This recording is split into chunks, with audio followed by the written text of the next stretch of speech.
بص بقى من الاخر الاجانب مش بياكلوا الكلام ولا حاجه، هي بس في كام حاجه كده لازم نعرفها عشان نعرف لما نسمعهم نفك الشفرات اللي بيقولوها. يعني مثلا عندك حاجه مهمه قوي اسمها اللينكينج، انك تربط الكلام ببعضه. وده بيحصل امتى؟ بيحصل لما تكون في كلمه اخرها فاول جت وراها كلمه اولها كونسونانتس. لو مش فاكر الفاوز هراجعهم معاك بسرعه، هم الاي والاي والاي والاو واليو. فانت لو لقيت كلمه اخرها حرف مش فاول، يعني واحد من غير الخمسه دول، زي مثلا كلمه هولد اخرها صوت الد جه وراها بقى ايه؟ صوت فاول اللي هو صوت الايه؟ الاو اون.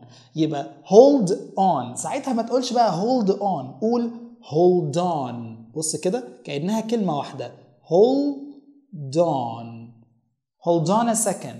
hold on a second يعني استنى ثانية. hold on. طيب نفس الكلام هنا بقى الكلمة آخرها إيه؟ آخرها vowel، شايف من الخمسة اللي قلنا عليهم اللي هو حرف الإي أو صوت الإي بي. وبعد كده جه صوت إيه؟ صوت consonant اللي هو صوت الW، صوت ساكن. فساعتها ما تقولش be with، قول be with. فتلزقهم في بعضهم كأنهم كلمة واحدة.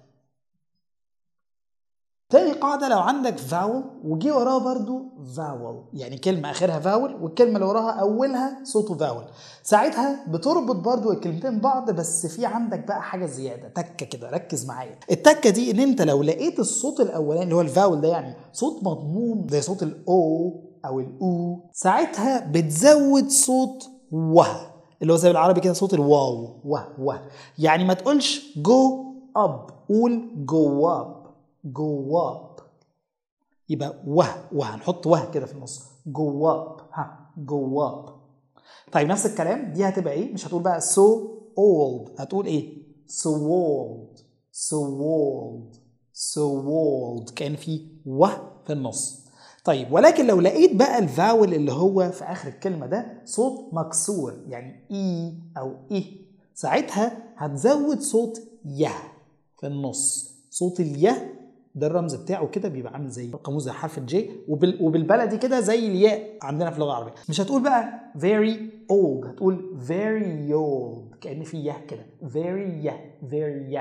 very old. هنا مش هتقول he is، هتقول ايه؟ هتقول he is او he's عشان دي اصلا contraction اللي اختصارها هي he's على بعضها. تالت بقى قاعدة معانا، لو لقيت consonant plus consonant بس الاتنين نفس الكونسونانت. يعني ايه الكلام ده؟ يعني هنا مثلا الصوت اخر صوت عندي في كلمه more هو صوت الار، صح؟ الاي دي سايلنت خلاص كانها مش موجوده بالنسبه لنا في القواعد الصوتيه.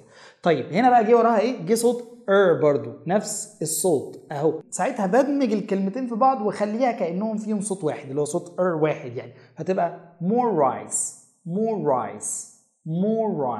هنا هتبقى big gift.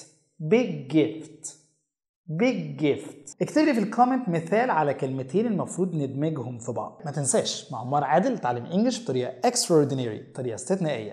Thank you for watching. Bye bye.